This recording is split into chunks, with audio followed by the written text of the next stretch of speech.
Blog जून, शाळा आणि पावसाळा. मनातलं बालपण पुन्हा जागा करणारा महिना. जून महिना म्हणजे नवीन वह्यांचा सुगंध, पावसाच्या गार सरी, दप्तरभर स्वप्न आणि शाळेकडे धावणारे ते निरागस पाय. आजही जून आला की मन हळवं होतं. बालपणाचं दार पुन्हा अलगद उघडतं. वय वाढलं तरी मन अजूनही तिथेच थांबतं. शाळेच्या आठवणींसह बालपण पुन्हा जागं होतं. जून महिना हा फक्त कॅलेंडरमधला एक महिना नाही, हा आहे नव्या सुरुवातीचा महिना.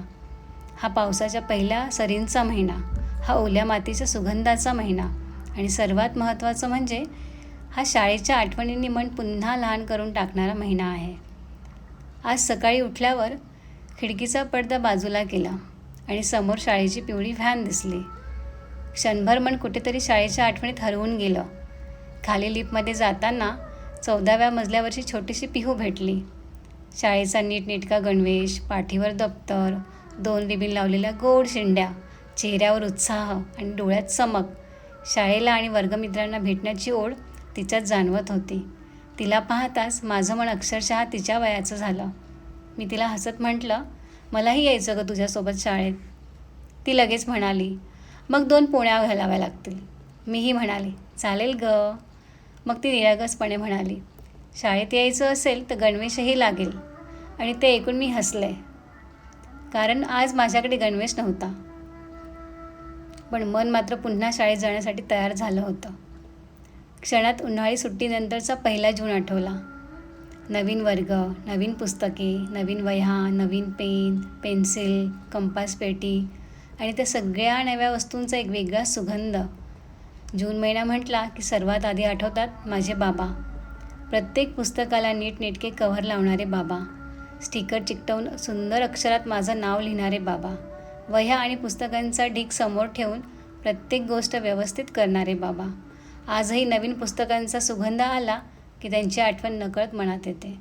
आठवते माझी आई, सकाळी लवकर उठून डब्बा तयार करणारी आई, पाण्याची बाटली भरून देणारी आई, वेण्या घालून शाळेत तयार करणारी आई. आज समजतं, त्या डब्यात फक्त भाजीपोळी नसायची, त्यात आईचं प्रेम भरलेलं असायचं. आठवतं शाळेचं प्रांगण, सकाळची प्रार्थना, मैदानावर उभ्या असलेल्या रांगा, राष्ट्रीय गीत, प्रतिज्ञा, वर्गातला फळा, पहिला तास, मधली सुट्टी. आठवतात मित्रमैत्रिणी, एकमेकांचे डबे वाटून खाणं, पावसात भिजत शाळेत जाणं, कागदी होड्या सोडणं, वर्गातल्या खोड्या आणि छोट्या छोट्या गोष्टींवर मनापासून हसणं. आठवतात घंटा वाजवणारे मामा. त्या शाळेच्या एका घंटेवर शाळेचं जग चालायचं. घंटा झाली की वर्ग, घंटा झाली की सुट्टी, घंटा झाली की घरी जायची वेळ. आठवतात सगळे शिक्षक, कधी रागवणारे, कधी कौतुक करणारे, कधी मार्गदर्शन करणारे.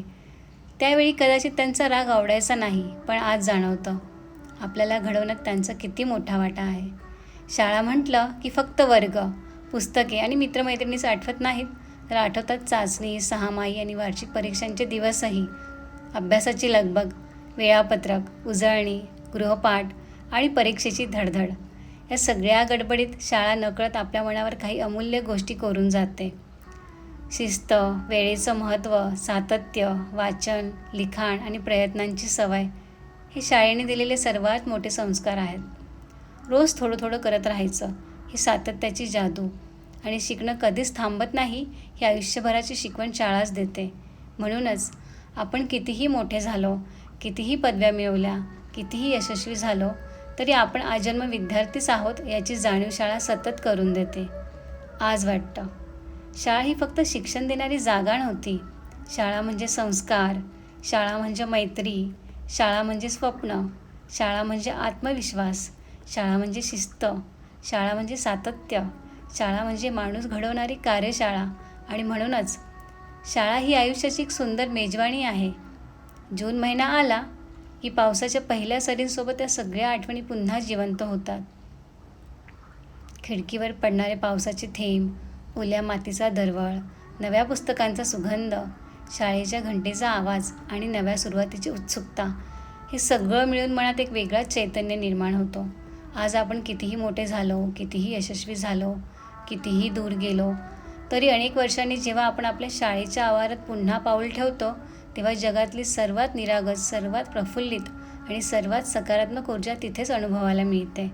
कारण तिथे आपलं बालपण असतं, तिथे आपली स्वप्न असतात, तिथे आपली पहिली अक्षरं असतात, तिथे आपली पहिली मैत्री असते, तिथे आपण स्वतःला पहिल्यांदा ओळखायला सुरुवात केलेली असते. जून महिना, शाळा, पावसाळा, शिक्षक आणि वर्गमित्र हे शब्द कानावर पडले की मनावर अलगद सुखाचा फुंकर पडतो. वयाचा आकडा विसरायला होतो. जबाबदाऱ्या, धावपळ, करिअर, संसार या पलीकडे जाऊन मन पुन्हा एकदा त्या निरागस, उत्सुक, स्वप्नाळू विद्यार्थी दशेत पोहोचतं. पुन्हा एकदा गणवेश घालावासा वाटतो, पुन्हा एकदा दप्तर पाठीवर घ्यावंसं वाटतं, पुन्हा एकदा प्रार्थनेच्या रांगेत उभं राहावंसं वाटतं, पुन्हा एकदा मधल्या सुट्टीत डबा शेअर करावासा वाटतो, पुन्हा एकदा पावसात भिजत शाळेत जावंसं वाटतं. कदाचित आपण पुन्हा शाळेत जाऊ शकत नाही, पण शाळेने दिलेली शिस्त, सातत्य, शिकण्याची ओढ, माणुसकी, मैत्री आणि आयुष्यभर विद्यार्थी दशेत राहण्याची वृत्ती ही आपल्या आत कायमची जिवंत असते. आणि म्हणूनच जून महिना आला की आपल्या मनातलं बालपण पुन्हा जागं होतं आणि आपण आपल्या आयुष्याला घडवणाऱ्या प्रत्येक शिक्षकाला, मित्राला, त्या वास्तूला, आईबाबांना आणि आपल्या शाळेला मनपूर्वक प्रणाम करतो. कारण शाळा संपते, पण आपल्यातला विद्यार्थी कधीच संपत नाही. धन्यवाद, धन्यवाद, धन्यवाद. प्रणाली शिवकमल आव्हाड. ब्लॉग आवडल्यास नक्की लाईक, शेअर, सबस्क्राईब आणि कमेंट करा. तुमचा एक प्रतिसाद पुन्हा नव्याने लिहायला प्रेरणा देतो. धन्यवाद.